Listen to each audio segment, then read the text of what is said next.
وہ گھٹیا اور فتنے پہ اور افراتفری پہ مبنی سیاست کہ میں چھوڑوں گا نہیں، میں سب کو جیلوں میں ڈالوں گا، مجھے اگر اختیار ہو تو میں 500 آدمیوں کو پھانسی لگا دوں، میں جو ہے وہ جیلوں میں کسی کو میڈیسن نہیں جو ہے وہ لینے دوں گا، میں کسی کو جو ہے وہ گھر کا کھانا نہیں لینے دوں گا۔ اب آپ مجھے بتائیں کہ اس کو جو ہے وہ وہاں پہ 10 جو ہے وہ کھانے مل رہے ہیں روز، کبھی کہتا ہے مجھے دیسی مرغ چاہیے، کبھی اسے یخنی چاہیے، کبھی اسے جو ہے وہ فش چاہیے، تو کیا ہم نے یہ ہمارے سامنے ہو رہا ہے نا سارا کو۔ اس کو ورزش کے لیے مشینیں دی جا رہی ہیں، اس کو گھر سے کھانا دیا جا رہا ہے، وہاں پہ جو ہے وہ اس کو جو ہے وہ روزانہ اس کو جو ہے وہ مینو پیش کیا جاتا ہے، اور جو سلیکشن ہوتی ہے اس کے مطابق اس کو جناب کھانے تیار کر کے دیے جا رہے ہیں۔ ڈاکٹرز پہلے جناب اس کو چیک کرتے ہیں، اس کے علاوہ ان کا جناب ہر طرح سے، یعنی میرا خیال ہے کہ کوئی 4-5 اسٹار ہوٹل جیسی ان کو سہولتیں دی جا رہی ہیں۔ ہمارے منہ سے کسی نے سنا ہے کہ ہم نے کوئی اعتراض کیا ہو یا اس کے اوپر واویلا کیا ہو؟ بلکہ میں اور ریکارڈ ہوں کہ قانون کے مطابق جو سہولت اسے مزید ملنی چاہیے وہ بھی دی جائے۔ بلکہ میرے کریڈیبل سورسز ہیں کہ میں جو کہا کرتا تھا کہ ہم اس کو جیل میں، یہ ہمیں جو ہے وہ اذیت دے رہا ہے، لیکن جب یہ جیل میں جائے گا تو ہم اسے ہر سہولت دیں گے، لیکن ایک چیز نہیں دیں گے۔ میرے کریڈیبل سورسز ہیں، وہ ایک چیز بھی مل رہی ہے ان کو،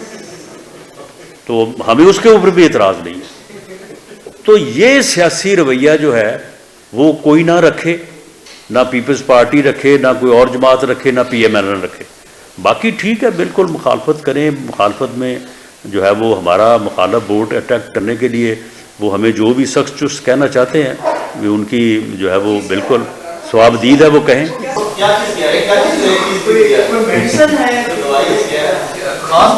یار اب معاملہ یہ ہے کہ میں تو کئی چیزوں کی بات کر رہا ہوں، لیکن ان کو تو سب کچھ ہی وہاں پہ مہیا ہو رہا ہے۔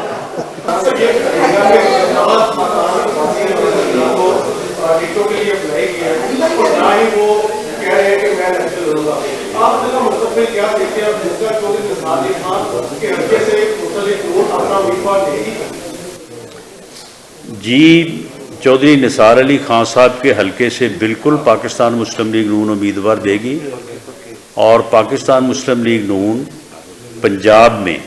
جو میری ریکمنڈیشن ہے جماعت کو، ہم ہر حلقے سے امیدوار دیں گے، اور پنجاب میں ہمیں سیٹ ایڈجسٹمنٹ یا الائنس کی ضرورت بھی نہیں ہے۔ رہی بات شاہد خاقان عباسی صاحب کی، وہ ہمارے ساتھی ہیں اور ہمارے بہت بہترین ساتھی ہیں، بڑے جو ہے وہ حق سچ کی بات کرنے والے اور بڑے بے باک بات کرنے والے ہمارے دوست ہیں۔ وہ دیکھیں ان کی ایک سوچ ہے، وہ کہتے ہیں کہ جی سلیکشن کا کوئی فائدہ نہیں ہے، تو بہرحال وہ الیکشن میں حصہ نہیں لینا چاہتے، لیکن ان کی مشاورت، ان کی رہنمائی جو ہے وہ ہمیں حاصل رہے گی، اور وہ ہمارے ساتھ ہیں۔ میاں نواز شریف صاحب سے ان کا کوئی تعلق یہ کوئی 2-4 مہینوں یا 2-4 سال کی بات نہیں ہے، پچھلے 30-35 سال سے وہ ان کے جیل کے ساتھی ہیں، اور 99 میں وہ ان کے ساتھ جیل میں رہے ہیں، تو یہ بڑے مضبوط رشتے ہیں۔ تو اس لیے وہ ٹھیک ہے، ان کا ایک موقف ہے، ان کی ایک سوچ ہے، ایک سیاسی کارکن کو اپنی سوچ رکھنے کا حق حاصل ہے، تو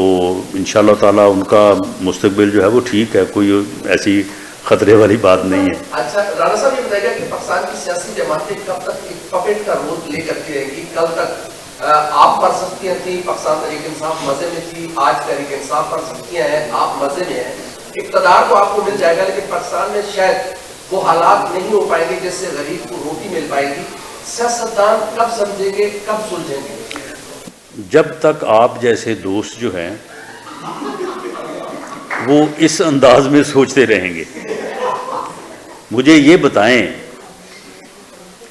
کہ میں اگر یہ کہتا ہوں کہ میرے ساتھ ظلم ہوا، تو میرے بھائی آپ اس بات کو ویریفائی کرنے کے بعد میری بات تسلیم کریں کہ واقعی ہیروئن 15 کلو ہیروئن جو ہے وہ میری گاڑی سے نہیں برآمد ہوئی تھی۔ تو معاملہ یہ ہے کہ اب جب آپ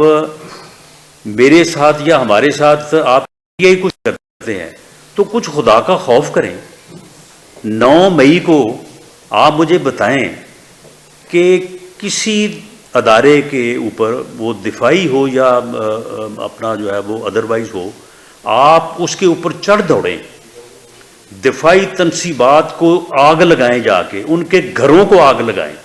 آرمی ہاؤسز کو آگ لگائیں، ان کے ہیڈ کوارٹر کے اوپر جو ہے وہ حملہ کریں، تو اس کے بعد اگر آپ کے خلاف کوئی کارروائی ہو تو آپ کہتے ہیں کہ جی یہ سلسلہ جو ہے یہ کب تک جو ہے وہ جاری رہے گا؟ معاملہ یہ ہے کہ کیا اس بندے نے چیف آف آرمی سٹاف کی تعیناتی کو رکوانے کے لیے اس نے لانگ مارچ نہیں کیا؟ اس نے آرمی کے ریٹائرڈ اور آرمی کے حاضر سروس لوگوں کے ساتھ جو ہے وہ مل کے ایک ایسی سازش جس کے نتیجے میں خدا نہ خواستہ اگر آرمی میں تقسیم کا عنصر آ جاتا تو پھر کیا بنتا ہے اس ملک کا؟ کیا اس نے یہ کوشش نہیں کی؟ کیا اس نے جو ہے وہ یہ بات برملا نہیں کی کہ فلاں کو ایکسٹینشن دو، فلاں کو یہ کرو اور فلاں کو وہ کرو؟ کیا وہ ایک حساس ادارے کے سربراہ کی تعیناتی کو اس نے جو ہے وہ پولیٹیسائز نہیں کیا؟ اس نے جن دنوں میں یہ ہونا تھا تعیناتی، ان دنوں میں وہ راول پنڈی میں انسانوں کا سمندر جو لے کے جانا چاہتا تھا، وہ کس کے لیے لے کے جانا چاہتا تھا؟ اگر وہ ہمارے لیے لے کے جانا چاہتا تو پھر اسلام آباد لے کے آتا۔ اسلام آباد اس نے کہا بھی تھا کئی دفعہ کہ جی میں آ رہا ہوں اور آپ کو جو ہے وہاں پہ وہ کیا کہتے ہیں چھپنے کے لیے جگہ نہیں ملے گی۔ اور اس کے بعد کیا یہ باتیں جو ہیں یہ چیزیں ثابت نہیں ہیں کہ یہ طے کیا گیا کہ میں گرفتاری نہیں دوں گا؟ گرفتاری کے لیے پولیس گئی، اس کے اوپر پٹرول بم پھینکے گئے، ان کو وہاں پہ مسلح لوگوں کو بٹھایا گیا۔ مسلح لوگوں میں ایسے لوگ تھے جن کے اوپر پہلے جو ہے وہ دہشت گردی کے مقدمات رہے، وہاں پہ پولیس کو مارا گیا، زخمی کیا گیا، اور اس کے بعد جب ان کو گرفتار کیا گیا، کس کو نہیں گرفتار کیا؟ ہمیں نہیں گرفتار کیا گیا، میاں نواز شریف کو گرفتار نہیں کیا گیا، اور لوگوں کو گرفتار نہیں کیا گیا۔ یہ کون سی بات ہے کہ جی اگر مجھے گرفتار کیا گیا تو آپ نے پھر یہ کرنا ہے؟ اور اس کے بعد جو انہوں نے کیا،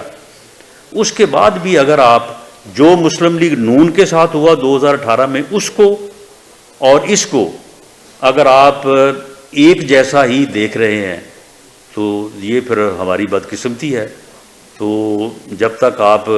اس قسم کا جو ہے وہ ناانصافی کرتے رہیں گے تو اس وقت تک پھر یہ بات بھی ہوتی رہے گی۔ آپ نے ابھی بات کی کہ چیئرمین تحریک صاحب کو جیل میں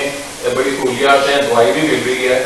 تو ان کی جو سہولت کار تھے جن کے نام نون لیگ دیتی تھی وہ تو اب گھروں پر جا چکے ہیں، تو اب چیئرمین تحریک صاحب کس کے لاٹ رہے ہیں اور کون یہ ان کو سہولیت فراہم کر رہے ہیں؟ دیکھیں اس وقت تو ان کو سہولتیں تو عدالت کے حکم پہ مل رہی ہیں، دوائی بالکل دوائی بھی مل رہی ہے۔